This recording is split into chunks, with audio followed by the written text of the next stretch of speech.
Welcome, everybody, to another episode of Sunday School Dropouts. It's just me today. Andrew is still sending us his thoughts and prayers. And so it's just going to be me, but I'm excited because today is a very special episode with somebody who is very special to me. We're going to continue in our purity culture series where we are taking different perspectives from people that are professionals that have had lived experiences. And since we spent some time talking about growing up male or being socialized male in purity culture, we've heard the lived experience of that. We've heard from professionals, and we've also heard from a professional who works with women coming out of purity culture. Today's episode is a continuation of that.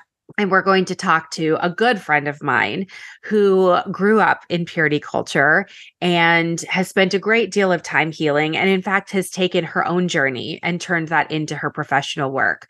So we'll get to that in a few moments, but I first wanted to welcome you today. I wanted to remind you that we do know that sometimes the things that we talk about in these episodes can feel triggering and may not be something that you want to be dealing with. It can bring up all sorts of feelings and emotions, and maybe something that feels like too much to handle. So as always, we just want to invite you to take care of yourself, to listen to yourself. Feel free to fast forward through any part of this or skip the episode altogether. I do want to say that we are going to be talking, of course, about coming out of purity culture, and we talk about some of the details of not only what we learn, but the impact. And so that can sometimes be a little bit gritty. And we talk about things like masturbation. We talk about things like pleasure. We talk about things like sexual pain. And I will say, we don't go into great detail. We're not being graphic about it. However, we are talking about it. And I know that sometimes, especially coming out of purity culture, those can feel like really sticky topics to talk about. They don't feel particularly fun. Sometimes they feel awkward, mostly because we've never had those conversations before. It's interesting. In the interview, Rachel talks about a study done by the Kinsey Institute, and the results of that study found that the people who are having the best sex in their relationships are also the people that are talking about sex in their everyday conversations, that they're just making it a part of them. And that doesn't have to be like graphic details, but just having conversations where talking about sex and sexuality and bodies is not prohibited. It's not something that is off limits or off the table. And I know for me personally, that was not something I ever grew up with. The only way I got to talk about sex was the vilification of it, of course, before marriage, and then the glorification of it after marriage, right? But I know for myself in particular, it's been so relieving and eye-opening to be able to have these conversations with people. And these are the conversations I have with my friends. And what that does in terms of transforming your relationship to your body and with other people is pretty awesome. A little story that I'll share really briefly is I have a very good therapist friend of mine where talking about sex and sexual activity and all these things are part of our natural conversation. We talk about it all the time. It's not a special topic. It's a normal topic. And I had a friend in town, and we went out for drinks with this particular friend of mine. And as we were sitting down, I opened up the conversation talking about sex like we always do. And it was a wonderful evening, but we got back into my car after the night, and my friend that was coming in from out of town looked at me and she goes, "Is this what it's always like?" And I said, What are you talking about?" She goes, "Is this what like you guys always talk about this and this is like okay to discuss?" And I was like, "Oh, yeah, this is our normal conversation. This is something we talk about all the time."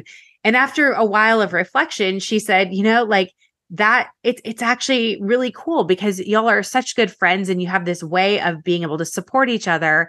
And when nothing is off the table, it's all just normal and it doesn't have to be a thing. And she's like, and I want friends like that. And that was an inspiration for her to be able to, find friends who would talk about these things. So yeah, I appreciate that Rachel brings this up in the conversation. You'll hear it as well. So we're going to get into that interview. But before we do that, I think it's probably time that we do a listener Q&A. Well, we have some wonderful questions. It was actually hard to choose one today, but here we go. I found one and it's been in our archives for a hot minute. So I figured it was time. It was time to get there. So this is actually from a former Jehovah's Witness, which is important to tell you because the language here matters. And then I'll translate it maybe into some other language that different religions use. So the question simply says, how do I recover from shunned responses from former friends? So what I think it's important to know is that various religious groups use different language. In the Jehovah's Witness organization, they use language such as shunning and being disfellowshipped. In other communities, it could be things like excommunicated, could be disconnected, it could be handing somebody over to the devil. I know that was used on me. You know, if you didn't respond to the church authorities and church discipline, then you had your protective umbrella taken away from you and you were handed over to the devil. So, you know, every denomination is just a little bit different in terms of how they handle people who are asking questions, who are sharing doubts, or who have been quote unquote kicked out of the religion.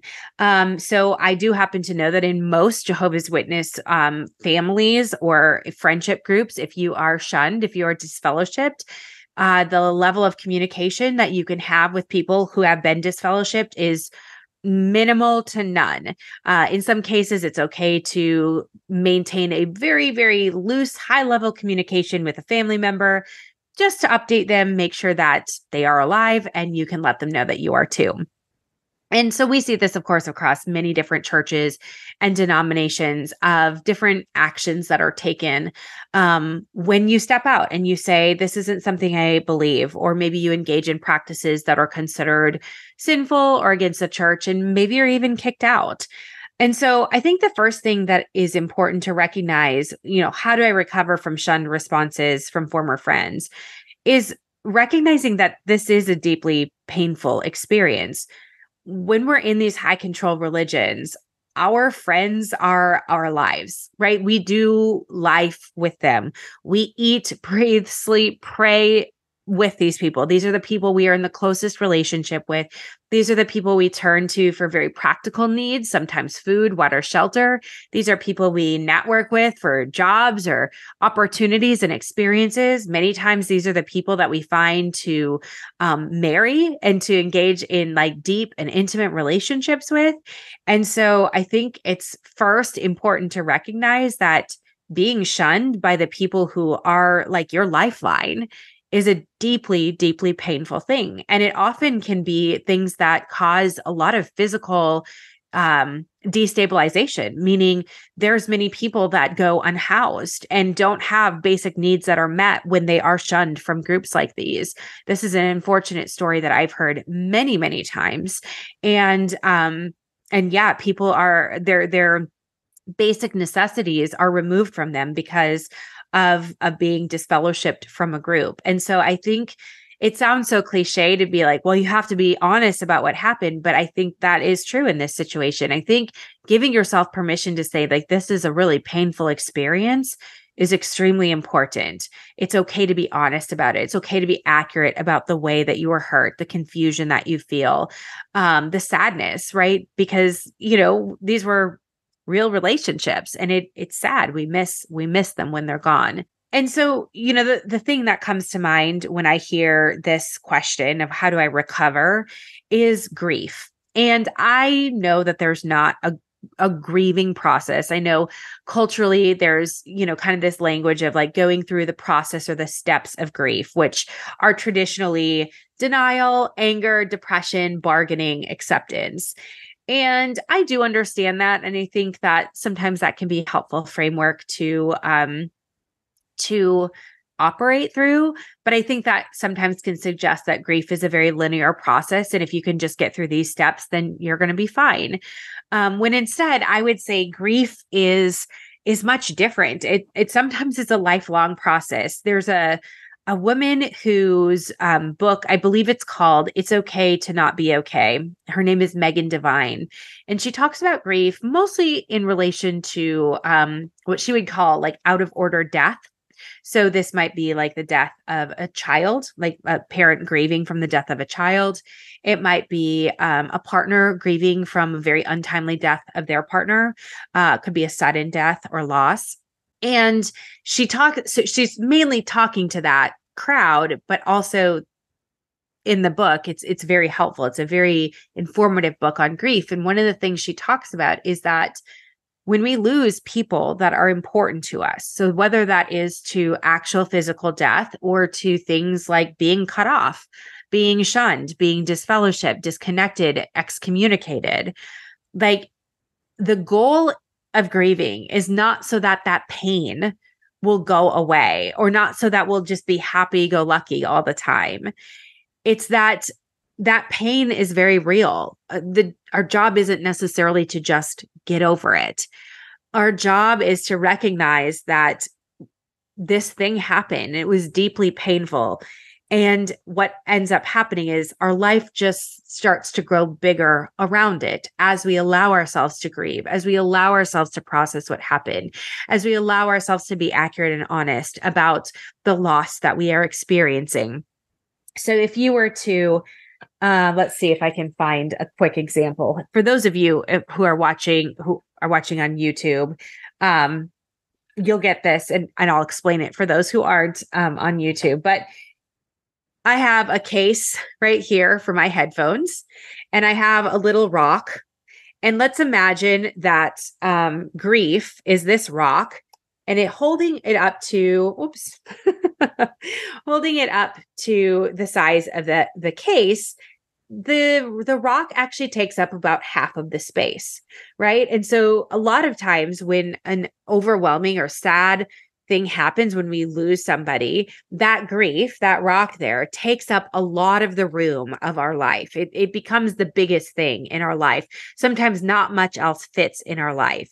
And so the goal isn't to get rid of that rock and have no grief, no sadness, no loss, anything like that.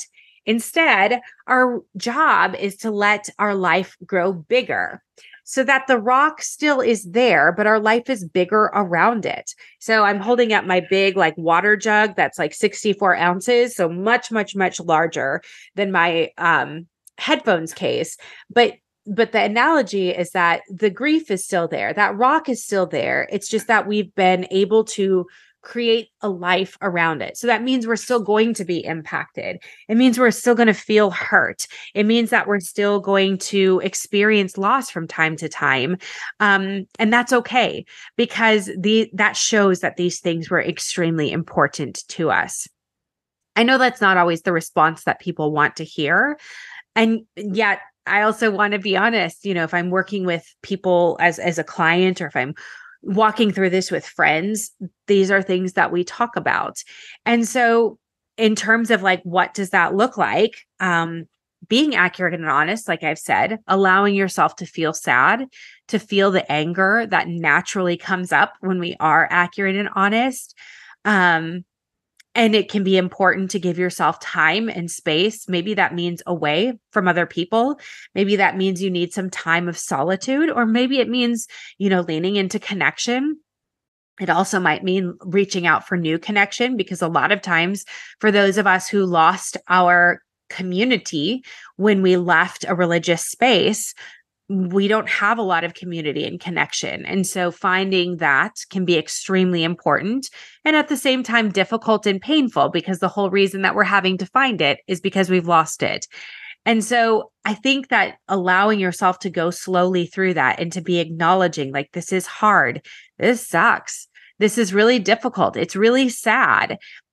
The honesty piece doesn't take away the pain, but it does help us to not suppress all of that and have to carry that suppression on top of everything else.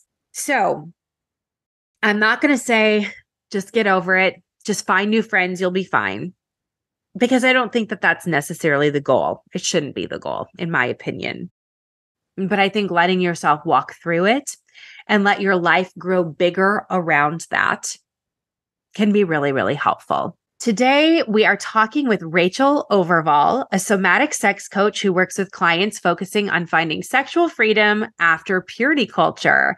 Rachel herself grew up in purity culture and high control religion. Rachel is a somatic sex and intimacy coach. She's a published author. She lives in Colorado, and she uses her experience and credentials from the Somatica Institute and Kinsey Institute by working through mediums of embodiment and self-attunement to help clients step into the power of an authentic and pleasure-centered life. While we normally have interviews with someone who is a professional and then somebody who has the lived experience on a given topic, we are extremely lucky to have Rachel here today, as she is somebody with both. Rachel's personal experiences growing up in a high control religion, being a part of a high control relationship as a result of purity culture, and her journey of healing from that has inspired her professional life and her work with clients. I personally am very honored to call Rachel a friend and a colleague and a huge source of encouragement to me personally, and somebody that I love referring people to, and I learn from her work on a regular basis. I'm excited for everybody to hear Rachel's story and have her share with us how she navigated and continues to navigate the impact of purity culture. So let's get into it. Hello, Rachel. Welcome to the Sunday School Dropouts podcast. Thank you. I'm so excited to talk to you today. It's awesome. For those of you who don't know, Rachel and I have connected, years ago, years ago at this point via Instagram. And then it easily transitioned into real life voice messages, text messages, checking in on each other. So it's really fun to be face to face with you today. I know before I was getting on, I was like, this is our first time having a face-to-face, like FaceTime. We always send each other 10-minute voice memos. Exactly. It's like, yeah, all these weird, like parasocial, but in real life relationships. Yeah. Yes, exactly. I love it. Yeah. I think that's been one of my favorite parts about podcasting is like meeting people like face to face in this way. And, yeah, just being able to have good conversations. And it's like, yeah, it just like easily transitions into like the face-to-face stuff. So we will just kind of jump into our topic today because we're talking about purity culture, the experience of growing up female in purity culture, and the impact and healing process. You have, of course, a unique perspective because you have the lived experience as well as professional experience. So why don't we just start off, if you want to just give us kind of a brief overview of your experience in purity culture and maybe some of the things that impacted you the most? Yeah, absolutely. So I grew up in fundamentalist Christianity, fundamentalist evangelical Christianity, I should say as well. My parents are still involved, so it's a family event that they were all a part of. I left the church probably in my early 20s, fully left in my mid 20s. So it was about, I'd say, 3-4 year process of really deciding I was done in that. Growing up in purity culture, I had a lot of really intense and harmful experiences, purity balls, rigid morality around my body, rigid morality around keep making sure men and boys were safe and saved, and a lot of rigid morality when I think about the time in purity culture. A lot of yes, no, black, white, right, wrong. Yeah, I get that. I'm just curious to know, did you like have to do like the purity pledges? Like you went to the purity ball. So like were you taken there by your dad, all the things? Yeah, I was taken there by my dad. It was when I lived in Georgia. We moved a lot growing up. I lived in Georgia, so it was like deep South purity Yes. culture. Dressed up, had gloves, the whole thing. He gave me a ring, wrote the pledge, and I did that like 3 times. It just kept going back every year. Just the anxiety, I guess, that I already had of like, what if I'm not pure enough? What if I'm not saved enough? I was also the kid that was like at every altar call because I was like, what if I'm not saved enough? What if I'm not good enough? What if I did something? Yeah. So I just kept going back to the purity balls. And and then also I was really heavily involved in high school in teaching purity culture. I was involved in a group that went to high schools and taught virginity only. Interesting. Was that like was there a name for that program that you did? I kind of blacked it out, but I think it was called PATH. If I remember right, it's called PATH or PAVE, PATH or PAVE. Okay. Because I did that in high school too. Ours was called Enable Education Now and Babies Later. And so it's like funny to hear that you had that experience too. It's like we were really championing this like idea of sexual abstinence. I was such a champion for it. And so, I mean, so much of it went back to my own anxiety around what if I'm not good enough, then why not go to heaven? Mm. Yeah, that there's such a big connection. I know so many people say, oh, purity culture is just don't have sex before you're married. When in reality, it's so much more like it's connected to your entire salvation and where you're going to end up for eternity. Yeah, it's not just like don't have sex, it's don't flirt, don't wear anything provocative. If I remember a pastor's wife told me that I couldn't wear my purse side strapped because it went in between my boobs and you could see the shape of my boobs and then I was causing them to sin for something as simple as literally just putting my purse on in a Yes. way that was comfortable. Oh my gosh. Yes, they had like everything had a rule to it. Mm-hmm. Everything. Yeah. So kind of thinking back to, like those teachings and practices, I know you mentioned anxiety already, but what would you Mm-hmm. say were some of the biggest impacts on you in terms of like kind of how it lived in your body, even after leaving purity culture? I think a big thing that I didn't realize probably until my late 20s after my fully deconstructing was the way in which it impacted my body image. There's intense fat phobia within evangelical Christianity, right? There's this idea of being thin and small as a woman is the best way to be, the godliest way to be. You can be pretty, but not too pretty, right? That's the rule. You can be pretty, but not too pretty, because then you're causing men to sin. You have to be Christian pretty, and that typically means being thin. And there's so many internalized messages I had around my worth and the way in which men viewed me as worthy based on the size of my body. Yeah. Yeah, I hear that big time. Mm. Yeah. I'm curious to know, going back to that anxiety piece, what did that look like for you? What were you anxious about, if you don't mind sharing? I was joking with my sister about this last week. Actually, I was like, no wonder I had massive anxiety. I'm 5 years old, and you're being taught that there's this scary place called hell, and you're going to go there if you don't repent, and if you're not saved, and if you're not perfect, and if you're not living along the lines of God, and you're going to experience internal torture. You're going to be in pain and tortured for the rest of your life. So teaching that to a 5-year-old is just breeding anxiety, right? Yeah. Yeah. So anxiety was a huge piece of it for me, and it's still a huge piece of my life in different ways. Something that I don't know that I want to say struggle with. I think it's something I just have learned to live with. Yeah. But Yeah. the way it impacted me definitely was always worried that I was not good enough. Always worried that I was doing something wrong. Intense paranoia, intense fear of perception. I had such fears of the way people perceived me, especially in the church. Are they perceiving me as good enough? Am I showing up in the way that someone can perceive me as a good girl, a good woman? Mhm. That was a huge piece of the anxiety. Yeah. Oh gosh, that makes a lot of sense. If you don't mind sharing, only because I know this part of your story, how did it impact your romantic relationships? Yeah. So, well, I got engaged at 19. That's what you Ah, do. You want yes. to have Good sex, so you get purity culture engaged. girl. Yeah. Yeah. I got engaged. I was in college. I would say this impacted. Let me talk about that relationship first, and I can say generically, because I think there's a couple answers to this.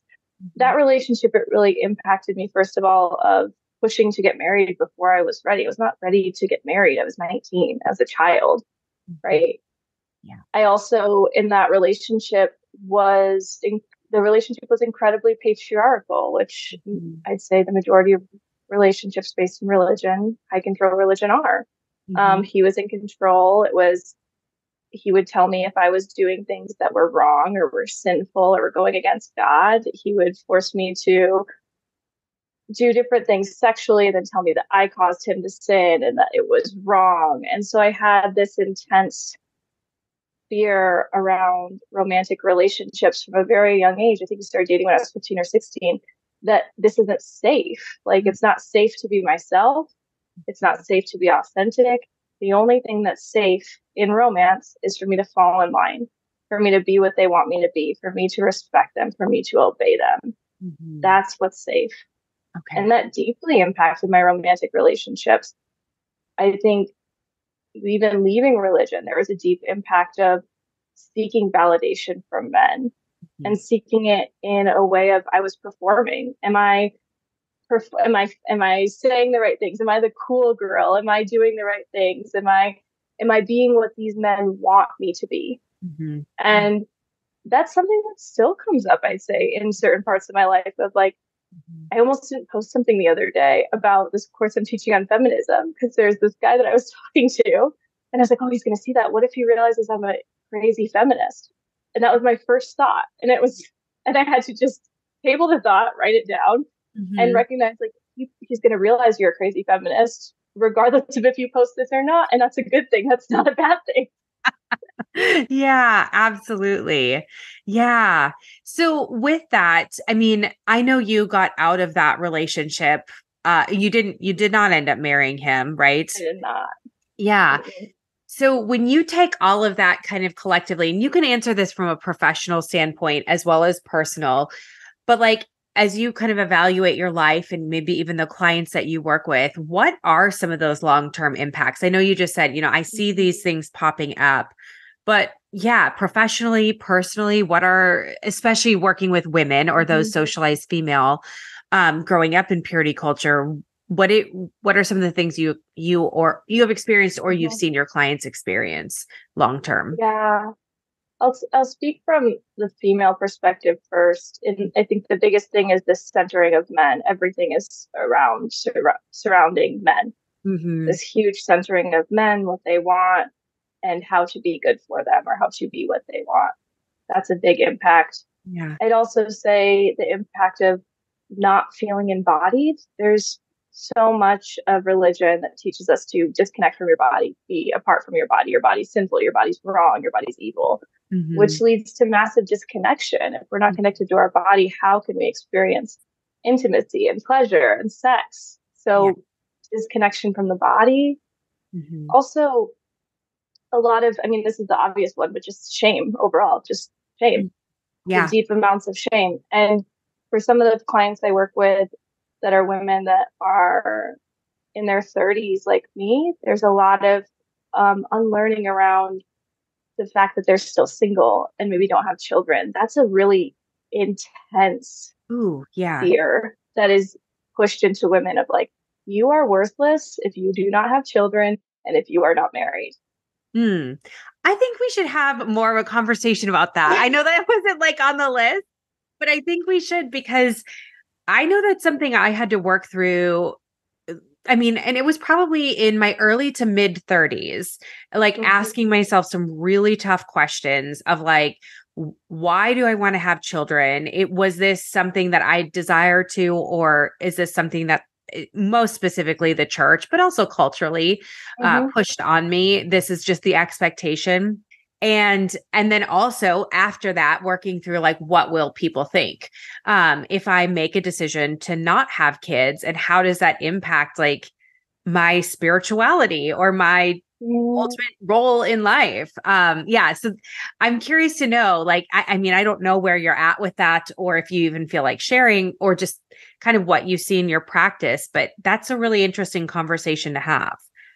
Yeah, I've never wanted kids. I still don't want kids. I've never felt a desire to be pregnant, to have a child. That's not for me. Yeah. Which also ostracized me growing up in the church. I had a lot of people ask me, what's wrong with you?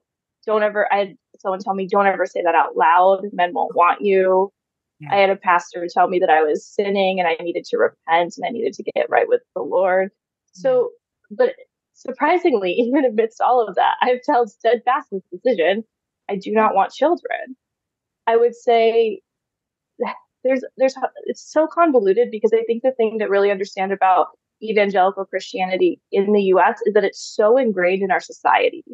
Even if you didn't grow up in a church, you had practices because of politics, because of the way in which our country is structured, that is reminiscent of evangelical Christianity. Mm-hmm. Mm-hmm.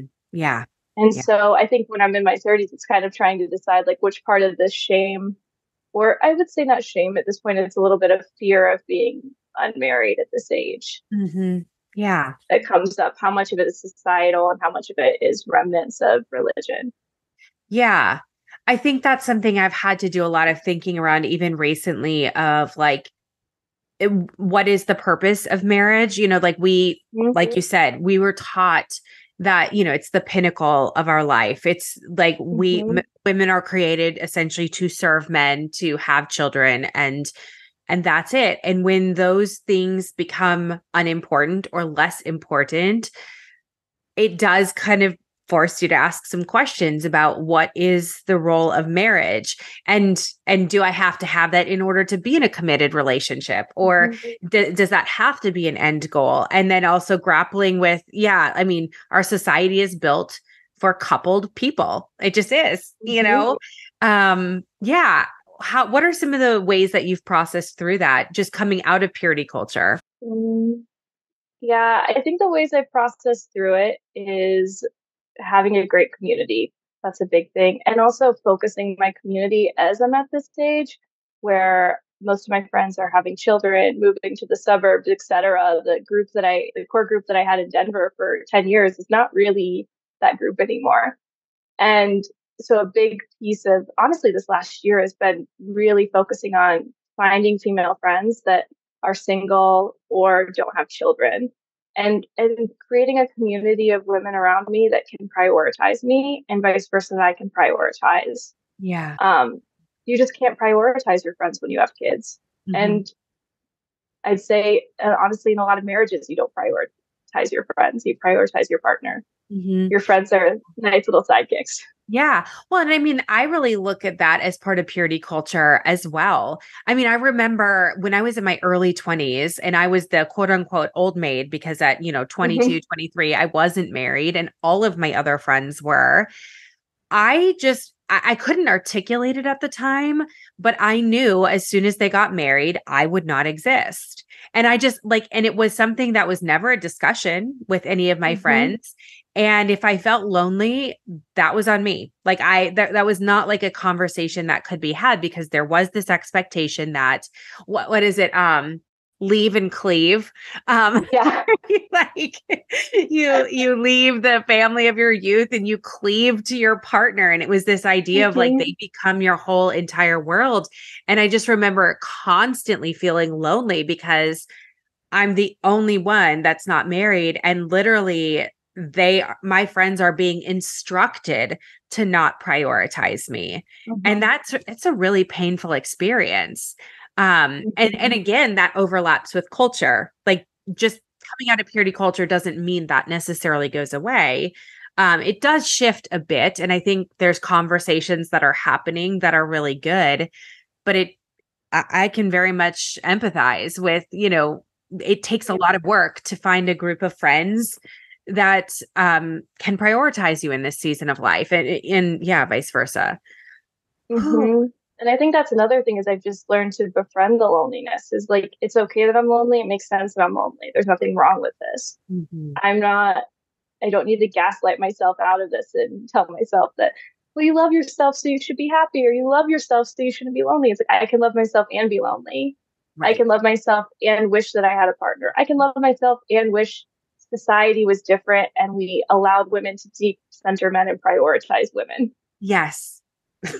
Preach. Yeah. I get that. Yeah, this is so interesting because I do think these are not necessarily the conversations that people are having coming out of purity culture, which there's a lot of things to be talking about, just the repercussions and some of the natural fallout.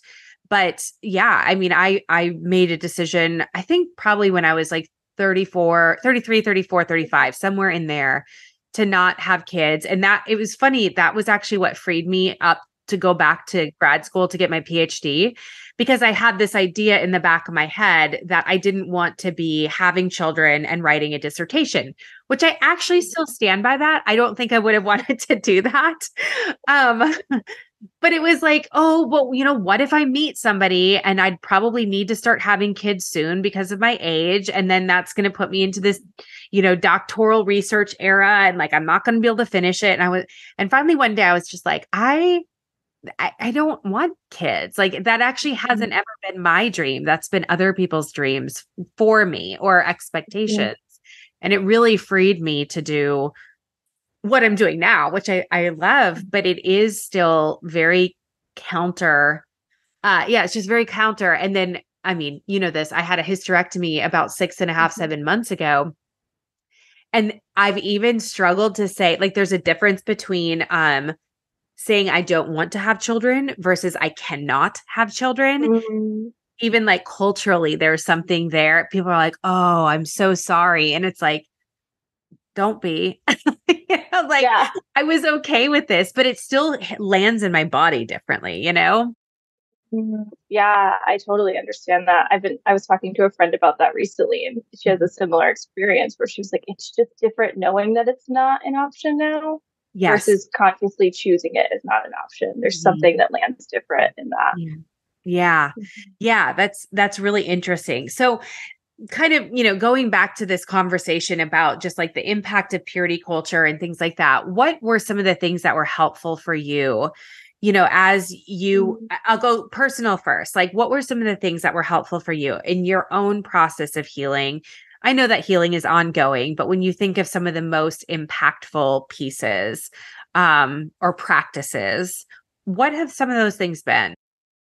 I left the church at a time where deconstruction was not really a thing. Yes, I get that. It was like 2011-ish. So social media was like kind of starting to take off. I don't even think Instagram was around.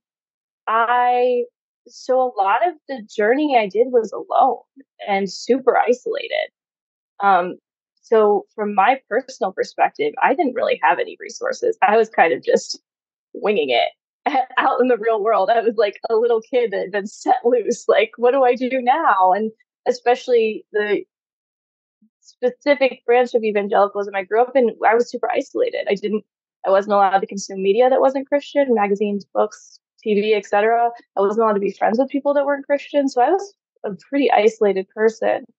And then kind of the isolation broke and I was just out there, which led to a lot of really great exploration moments or moments of exploration, but also was like a lot of pain going through this alone and not understanding why I was so depressed and thinking something was wrong with me, not understanding why I was having panic attacks all the time. And even then going into therapy for the first time, and I would say it was probably like 8 years after I left the church that I finally found a therapist that understood religious trauma. Wow. Yeah. Yeah, that makes a difference. And so I don't have a good personal answer for that question because I hope that no one has to do it the way I did. And I hope that no one has to go through it alone. And I hope that now that there's more deconstruction communities and more people talking about the harms of high control religion and purity culture and the impacts of it, that people aren't having to do that. I know we talked about this a lot in our personal conversations, our 10-minute voice notes of leaving alone and doing it all alone and how hard it is. Yeah. So I would say then now for anyone that is leaving, recognize that it takes a long time to do it. It's not fast. It's a lot of small decisions of, okay, I'm not going to read my Bible today.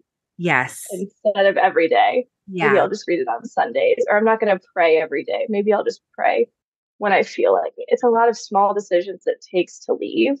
Yeah. I would recommend finding community. Community is so key to this, and finding therapists, practitioners, if it's affordable to you, that understand religious trauma, and really seeking out people that specialize in this. Unfortunately, not enough people specialize in religious trauma. Agreed. Absolutely. I don't know if I could even answer this for myself, because sometimes I try to think like, what was the most harmful part about like purity culture, or even like the most long lasting kind of message that I still struggle with. I don't know if I can answer it for myself, so I'm just asking you instead.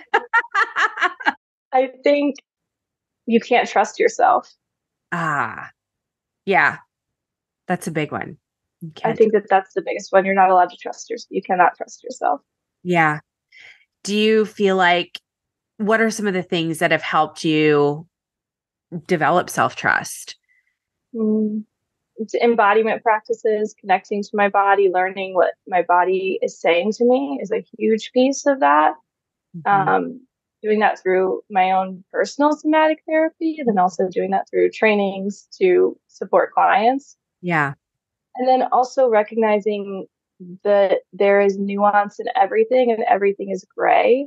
And then Mhm. I'm showing up as best as I can with the information I have. And I'm only responsible for acting in my integrity with the information I have. Yeah. Yeah. That's good. Yeah. I'm like trying to figure out how to phrase that. Yeah. And like this all resonates. So I think something, and I can't quite put a succinct word, Mhm. like phrase on it, but it's, it has to do with like trusting other people over myself for sure. Mm. Or like, you can't, um, yeah, like other people's comfort is more important than your Mm. own. Like it's your job to shape shift and fragment yourself in order to make sure other people are okay. So, which takes away self-trust completely. Mhm. Absolutely. When you're so focused on martyrdom, Yeah. Yeah. you can't trust yourself because you're constantly abandoning yourself.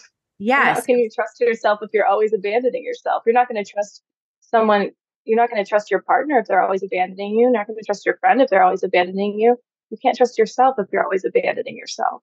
Yeah, that's a really good way to look at it. I think anytime we can like outsource that for just a second and be like, yeah, if that was an actual relationship with a human being, this would not be okay behavior. Or I would respond in a very particular way, and it's okay that I'm responding within myself that way. When you think about that professionally, with the clients you work with, what do you see are some of the long lasting messages that they have held on to, in addition to not being able to trust themselves? I'd say the common thing that they say to me in some of our first sessions is, I'm broken, or I just feel broken. Yeah, that's so heartbreaking. I know, I'm like tearing up saying it because it is so heartbreaking. Yeah. Yeah. Yeah. I think that that's a huge piece of this feeling of brokenness or Mhm. feeling of, am I ever going to be okay?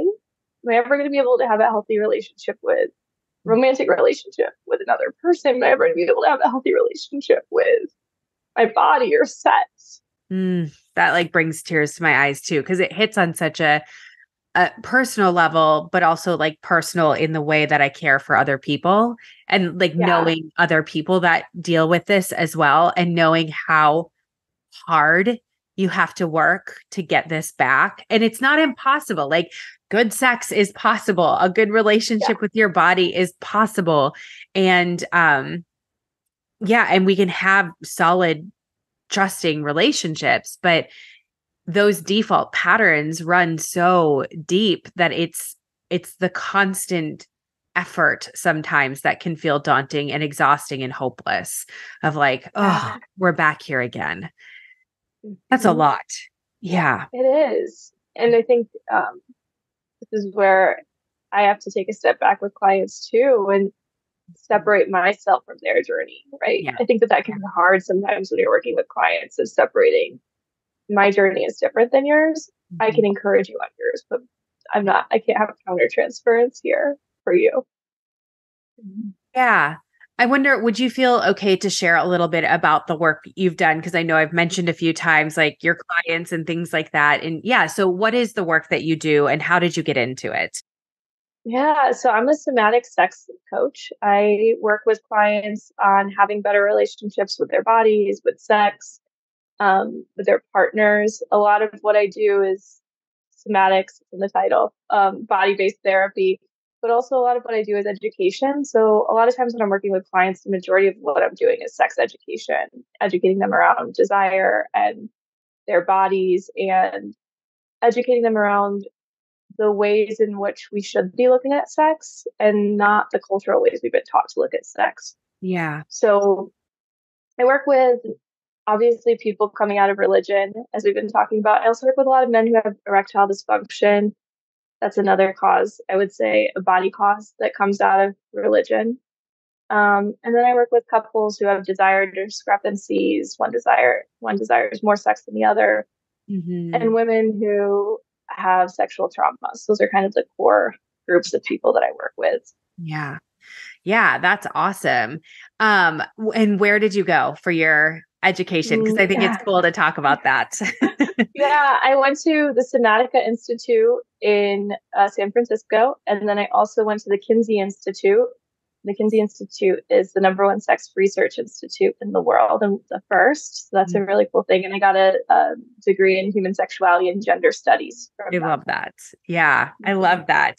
Yeah, I think a lot of people have weird kind of stereotypes of the Kinsey Institute and whatever, but their research is fascinating, and it was and is groundbreaking in terms of understanding sexual arousal and desire and all the juicy things. I love that. That's so cool. It's amazing. And it was really healing to go back there, because that's where I did my undergrad. It's at IU, Indiana University, and that's where I did my undergrad.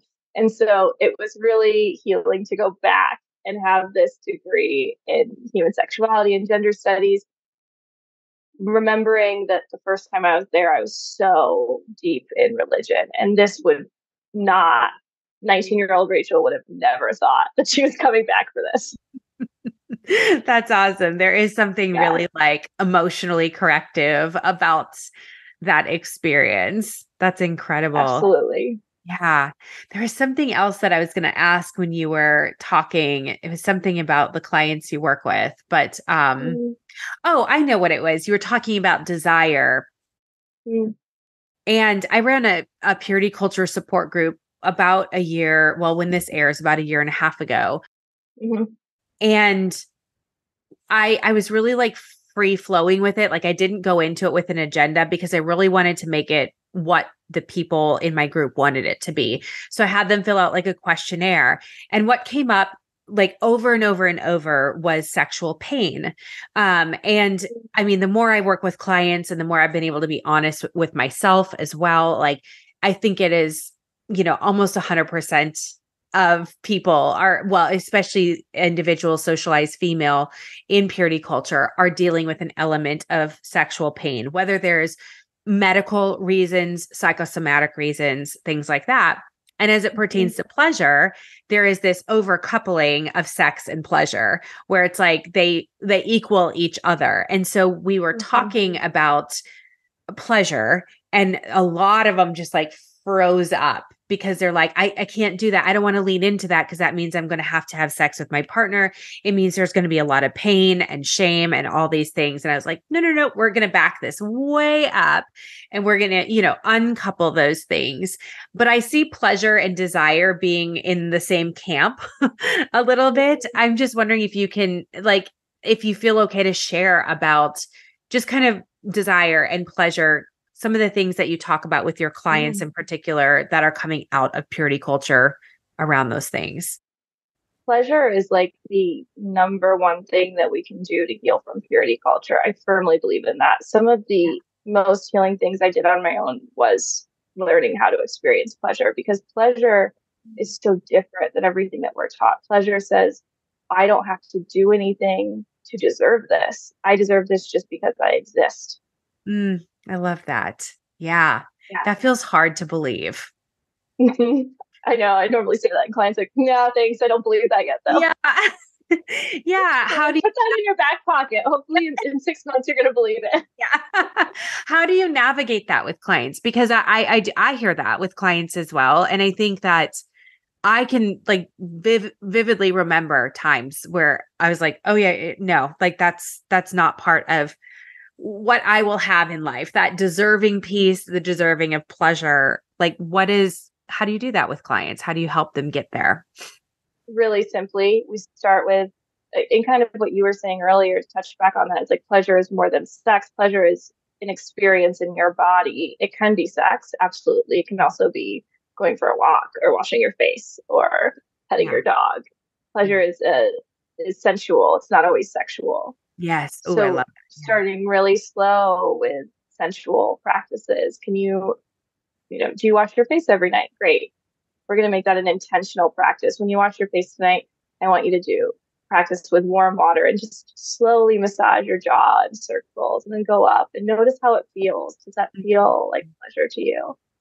Yeah. What would it feel like to drip oil or your lotion on your face? And what would the dripping feel like? Could that feel like pleasure to you? Starting really slow and just connecting to the senses, and also taking daily tasks that are just, we should wash our face, we should brush our teeth, all of these things. Can I find pleasure in these moments? And it is a reminder that pleasure is being, like, I'm not experiencing pleasure because I'm washing my face. I'm experiencing pleasure because I'm being intentional and I'm being in this moment. I'm present. Yeah. I love that. Yeah. Yeah. It is so interesting how overcoupled, but how like that visceral response we have of like, oh, nope, I can't approach that. And really the key to it is backing way up and unsexualizing it so that we can then like put it in its appropriate place, and it can include sex or sexual desire or not. But yeah, I love that practice of pleasure, because it does feel really foreign, even in the sexual realm, I think, to a lot of people, of like, wait, what's good sex? Or, what's pleasurable sex? And I found that when we can't experience that in other areas of our lives, it often does impact then the sexual relationships that we have with others and ourselves. Because our relationship with sex is so deep. It's not just about sex. I think a lot of times clients come to me and they're like, okay, let's get some tips and tricks on how to make this better. And it's like, okay, we're actually going to do a deep dive and inventory and a lot of shadow work. And then we're going to have better sex.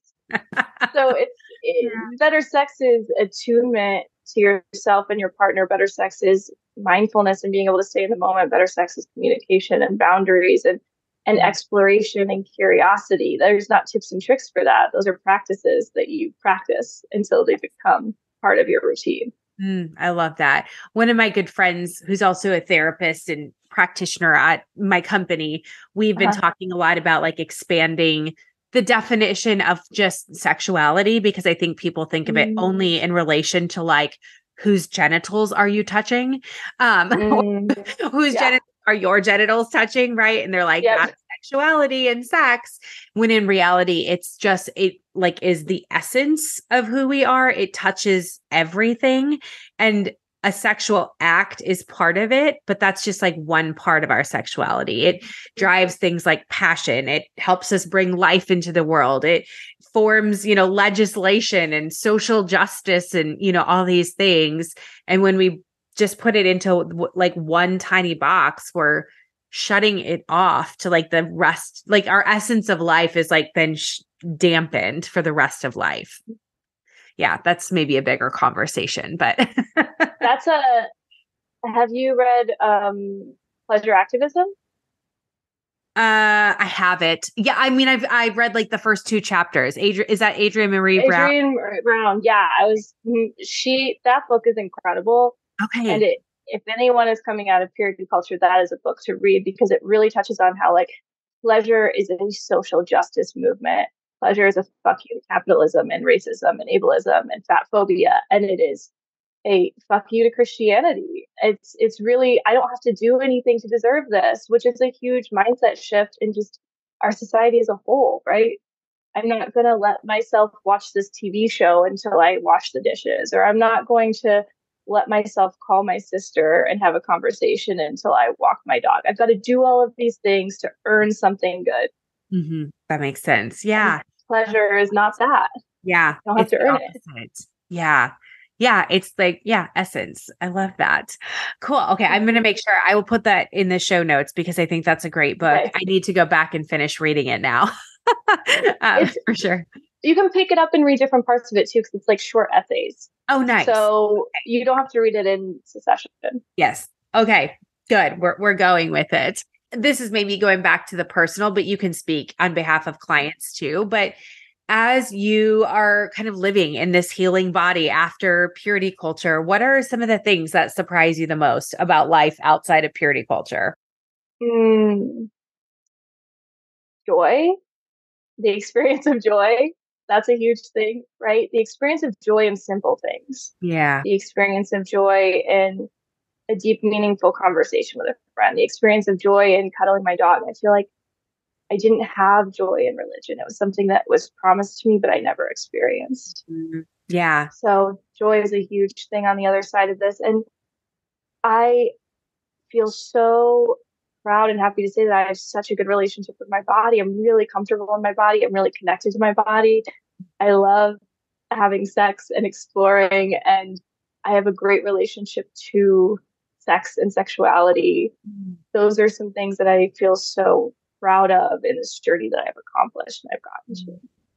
That's so cool. Yeah, it's so hopeful too, because yeah, I think that for a lot of people, it's a hope. I was talking to a friend one day who has about an extra 10 years of life experience on me, and they were just saying, like, do I have to just be one of those people that just has like, mediocre to negative sex like their whole lives? And I was like, I really don't think so. Like, I think there is pleasure, there's joy, there is, connection, there is all these things. And but it does definitely feel inaccessible at times. And so it's nice to hear stories of hope and like, oh yeah, there's like healing does actually bring about some pretty awesome experiences, lived or living experiences, because they're ongoing. Yeah. I hear that from so many clients when we start. Am I just doomed to not have good sex or have mediocre sex? Clients coming out of religion and not. I think we just have so many really harmful messages about what sex is, what it should be, how we should approach it, and they're just completely false. And so there's so much shame around sex, so people don't talk about it. And if we're not talking about it, how can we understand more about our experiences and our friends? And there's a study that was recently done by Kinsey, and it found that people who had the healthiest relationships with sex had the most conversations about sex outside of the bedroom. There were people that were talking frequently about sex with their friends and with their partner, and sex was a part of regular dialogue. Oh, I love that. Will you send me that study? Yeah. I want to read that.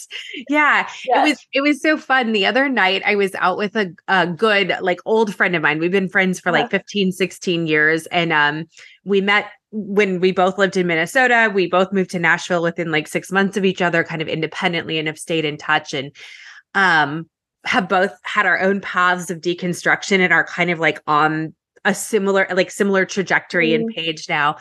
And but he's kind of like experiencing a lot of things for like the first time of like things he's thinking about and doing, and like all these.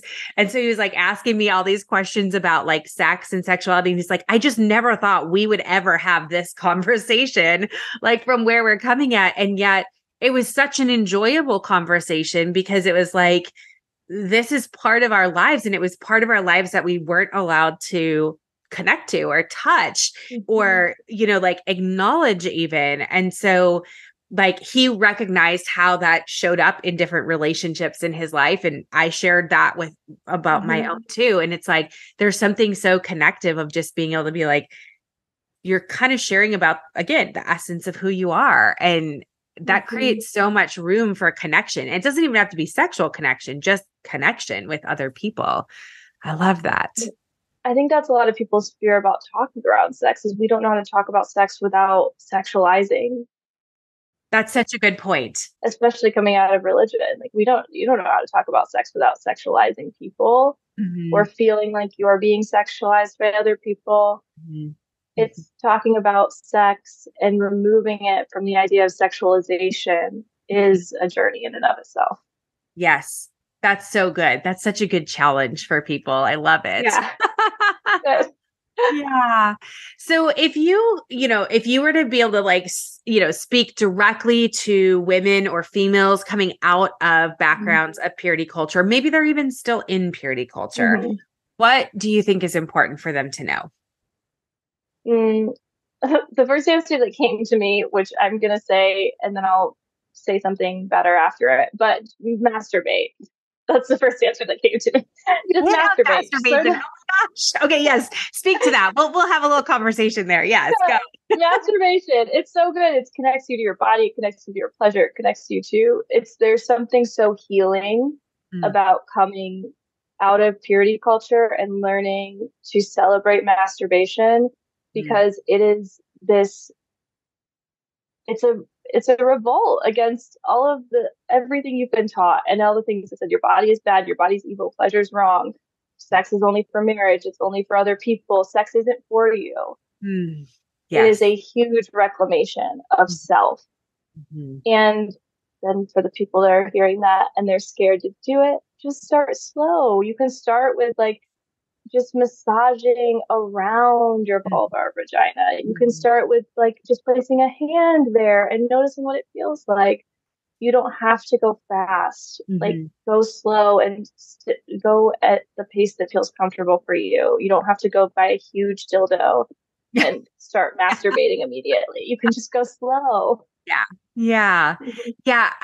Like we talk about like what's the definition of trauma. One that I use a lot is anything that's too much, too fast, too soon, kind of overwhelms our ability to cope and come back to a place of safety. And I'm very careful to say it that way because it's anything, not just quote unquote bad things or negative things. It's anything. And I think coming out of purity culture can be like sex can be incredibly overwhelming because you've shut everything down and you've had all these shame messages and messages about how your body is evil and dirty and disgusting and makes other people sin. And so for a lot of people, not everybody, but for a lot of people, if you rush right into something that's even good or pleasurable or exciting, that still can overwhelm your body, like to the point where it's like, this is too much. And then we shut back down.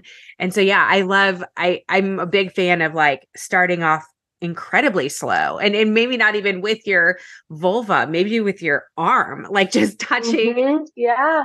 like non-sexual self-touch that is extremely powerful, like to just let yourself Mhm. feel what it's like to feel touched and then you slowly progress because I like the idea of masturbating. That's great, Yeah. That's and my we can answer. work our way towards it. Yeah.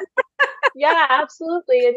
And even another baby step that I tell clients is you can work with water as a barrier. Water is a really good barrier, like being in a bath and touching yourself. There's something about having a little bit of a barrier that can feel safer. So if taking a shower and touching yourself with the water or with the bath or massaging your feet in a little foot bath, doing something slow, but water is a really healthy and helpful barrier that can sometimes be even a minuscule baby step into it. Yeah. Oh, I like that a lot. Yeah. So there you go. There's your, there's there's your sage advice. Yes, I love just it. masturbate. That'll heal everything. This is like, I don't know if I've shared this story before, and it's not really even a story. I didn't even know that women could masturbate until I was like well into my 20s, when there was a teenage girl in the youth group whose mother came to me concerned because she found her daughter doing this. And I really thought that she was the exception, not the norm. And then I figured out that I was the exception, not the norm. I also thought that though. Yeah. I Okay. don't think I masturbated until I was a senior in college. I was 21 or 22, Yeah. and that was the first time I masturbated. And I Mhm. thought that women couldn't. I was like, because I had been taught women can't experience pleasure through Yes. sex. Yeah. So, Yeah. and I didn't know anything about my body. And then I was living with one college roommate that I knew from freshman year who was extremely Christian. And then Hmm. one college roommate who was wild and fun and free. And she's like, we're getting you a vibrator. And like, Yeah. Yeah. and this is my funny story that the Christian college roommate will never hear this, so that's okay. Is I didn't buy batteries for the vibrator at the store, and the store was called College Books, so that kids could go use their card at the store, and their parents' statement wouldn't show a sex store; it'd show College Books. That's so And funny. I know, and I didn't buy, and it's like this is a seedy. It's a seedy fucking store. It's like there's video rooms where there's like a curtain, and it's like this is a seedy place. And that's where I got my first vibrator, and I didn't buy batteries. And my wild roommate was like, go into the other roommate's room and just steal them out of her TV remote and put them back later. And I was like, okay, I'll do that. So I did that, but I didn't put them back. And then for like a week, my other roommate, the super Christian one, was like, my TV remote doesn't work. I can't figure out why. And I kept trying to like sneak the batteries back into her remote. Oh my gosh, that is awesome. Yes, it's like bless our little tender hearts. I get that. Yes, I was a bit older than that before my first experience. But really, I mean, it was my first partner that I was with, like, sensed the inexperience, but was really non-shaming about it and was like, hey, I think we should maybe look at getting you like caught up to speed. And I was like, okay, tell me more. And so, so I was like, pick something out for me. And it was ultimately like very good experience. And I did have batteries on hand, so we were good. Oh my god. We still to this day talk about that, the battery thing. Yes, I love it. It makes it better that how staunchly religious she was at that point, really trying to get me to come back to the church, and like really heavily trying to get me to come back. And little did she know, I was just sitting masturbating one wall away with her batteries. Oh, that's kind of funny. Yeah, hopefully she's not. Otherwise, she'll be mortified. No. I think she's still really involved in the church, so she won't listen. Well, I know you already mentioned Adrian Maree Brown's book, Pleasure Activism. Are there any other kind of go-to resources that you like to talk about or recommend, or that have just been really helpful for you as you've kind of navigated this process of healing? Yeah, Jessica Valenti's The Purity Myth. Yes. That's the book that actually started me leaving religion. I was studying one day in the college library and just got up to walk around, and that book was there, and I saw it and I read it and I started questioning everything. Mm-hmm. I wish she would do an updated version of it. Because I think she could, I mean, it's so well researched. That's what really struck me. I wish she would do an updated version, and just because it's just great. Yeah. So The Purity Myth. Yep. I'm writing these notes and put them in the show notes. This isn't necessarily about leaving religion, but it's this book called Better Sex Through Mindfulness by Dr. Brotto. Mm-hmm. I love that book because it has a lot of exercises. And unfortunately, so many of these books in this genre, or in the let's say health and wellness genre, bettering self-development, they don't have actual things to do. It's like, here's what's wrong with you. Now you know, good luck. Yeah. And so I struggle with that so much when I recommend books, because there aren't a ton of books that have actual concrete things to do. Mm-hmm. That book has concrete things to do. There's a ton of exercises to do, to practice mindfulness, to practice being in your body. And the book was written with research on women who have experienced sexual assault. And we didn't really get into this today, but a lot of survivors of purity culture, their nervous system responds almost identically to those who have experienced sexual assault. Yeah. So that book is really amazing. Yeah, that's a great one. I forgot about that one. Yeah. I'm looking around too. I'm like, what other books do I have hiding out behind anything? Oh, and then this one too, She Comes First. Yes, by Ian something. Yeah. Dr. Ian Kerner. It's a great book because the first half of it is all of like education on the female body and what our sex organs do and how we experience pleasure. And then the second half of the book is detailed instructions on how to give women great oral sex, or people with vulvas great oral sex. Interesting. All right. There's pictures. It is like, it is detailed.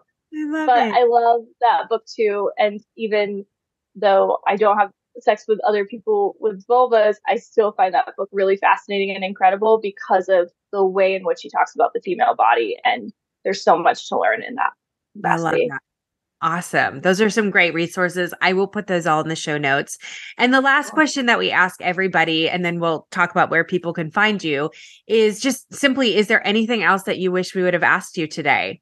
I feel like there's so many conversations that we could have gone deep on that we Yeah. just touched the surface. Mhm. One thing I was thinking that I didn't uh, comment on when you said earlier is the amount of women who have pain during sex after coming out of purity culture. And I just wanted to comment that I also see that really frequently. And if anyone is listening and looking for PhD research, can someone please do this research on women coming out of purity culture and the tide of vaginismus? Because I definitely think that there's something there. Yes, there's actually been quite a few research studies that have recently come out that are Okay. affirming that hypothesis. And yes, indeed, that's what they're finding. Mhm. Amazing that's coming out. Okay, cool.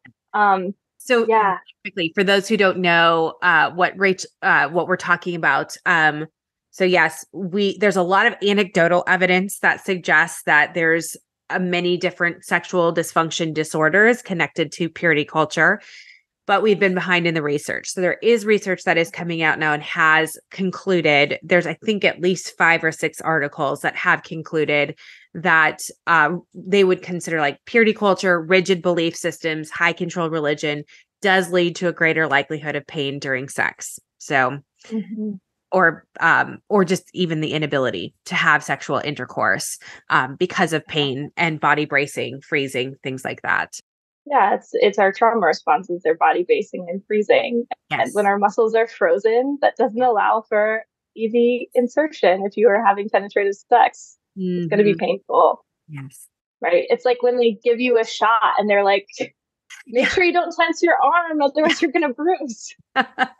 It's Yeah. exactly that. Yeah. Yeah. Mhm. Yeah. That I think might need to be a conversation that we explore at a later date because Yes. I do think that it is so common.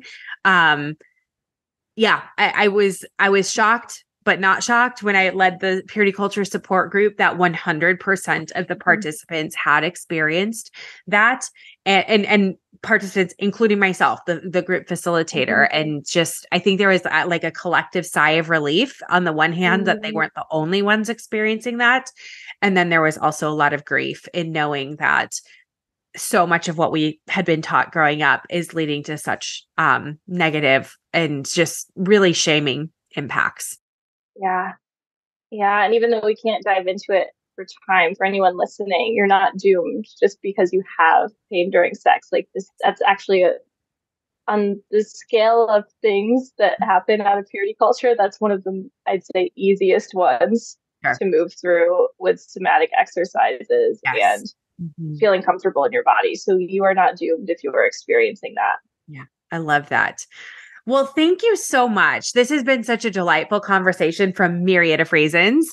But why don't you tell people where can they find you? Do you take Mm-hmm. clients? Like what do they need to know about you to be able to work with you? So you can find me on social, on Instagram and TikTok, just at Rachel Overvoll. And then I work for Modern Intimacy. It's a sex therapy practice based in Beverly Hills, but I take clients all over the world. And I am taking new clients at this point. I also teach, I'd say like 3 to 4 courses every year with Modern Intimacy. So if Mhm. you're interested in more of a group dynamic, there will be more coming up. I think that we're going to do a purity culture one in January-ish. That's the goal. And I'm wrapping up, or I'm in the middle of one right now on the history of feminism. So a lot of cool courses that I write and teach too. And then if you're interested in reading about my story, my book is called Finding Feminism, and that's about my journey in and out of purity culture. If you're inundated with purity culture though, and you're like, I don't want to hear someone else's story, I have a different book.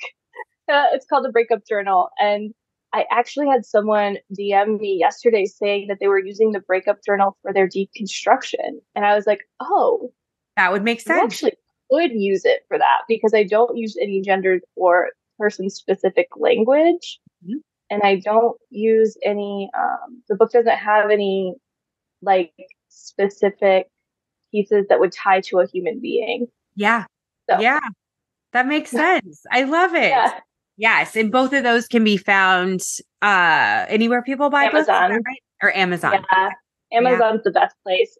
Finding Feminism is in select bookstores, but it's sporadic throughout the US. So Amazon's the best.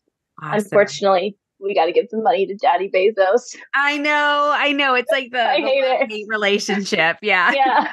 So wonderful to get the resources out and then also lining somebody else's pockets. So Yes. I love it. Well, if you guys are interested in more, learning more from Rachel, make sure that you head to her social media. I will put all of those links in the show notes. And Rachel, I'm just so glad that we got to have this conversation today. Thank you for being here with us. Thank you. Me too. Thank you again so much to Rachel Overvoll for having that conversation with us today. I'm still kind of just sitting in a space of reflection. There's so many other topics that her conversation brought up that is like, oh, we could do an episode on this or this or this or this. I think what it just shows is the deep, long-lasting impact of purity culture on people's bodies. And that's like a very non-gendered, statement. It does not matter what your gender is, the impact of purity culture is pretty extensive. And I was really touched. I really love that Rachel has the perspective of being somebody who grew up in purity culture, so very much has that lived experience part, and now has transitioned that passion and the desire to heal and help others heal into her own practice. And as somebody who's been able to get to know Rachel over the years, it's been pretty awesome to not only see her journey, but to learn from her as well. So I know that some people might be thrown off a little bit by suggestions or some of the ways that she works with people. I would say take that as a grain of salt, but also give yourself room to be challenged and to notice different reactions that might come up in you. And see where that comes from, and see if there's maybe little tiny pieces that you can take from it. But yeah, I really love that conversation. And I really love the passion that Rachel has for embodiment, for sexuality, for helping people reclaim their relationship to that. And from the conversation and knowing her, I love that she could end on a note of hope that like there is healing there that is possible. And we don't have to stay stuck. Like the story of, like the narratives that we gained from purity culture don't have to be what is our identity moving forward. And it can be really daunting, or can feel really daunting to come out of a system like that and to be working so hard on the healing process and to feel so defeated a lot because of all the things that happened that weren't outside your control. And I think Rachel is such a good example of how that diligence in working and how the determination that this is not going to be something that defines me is just so evident in her life and in the way she works with other people. So I love that. And I really also love that she was so compassionate and passionate about letting people know that you're not broken. She mentioned that was something that a lot of her clients believe, and that resonates. A lot of my clients believe that too. And I know I've believed that, and it is heartbreaking to hear that. And yet I understand that feeling completely. And it can truly feel like that. I think coming out of systems of high control and religious groups and fundamentalism and cults, it can feel like you don't even know which way is up, and that you're just not sure what your place in life is. And I was just really grateful that she shared about that, because I think that feels in some ways very universal to what a lot of people go through. And so when we can hear those things, it doesn't fix it to know that not everybody, but that a lot of people are going through it. But it certainly does take away some of that shame and isolation. And so I feel really glad that she shared that message of what a lot of her clients do tend to take in and believe, and that it's not true, that you're not broken, and you don't have to be defined by this. And yes, it's hard work. There can be a lot of repair that needs to be done, and yet there is joy. There's joy on the other side of it, and there's joy that can be developed going through it as well. So I'm really grateful for Rachel and for everything she had to share today. If you like this episode, please make sure to rate, review, subscribe, and do everything you would when you like a podcast. And I just really appreciate all of you being here today as well. So with that, all God's people said, amen.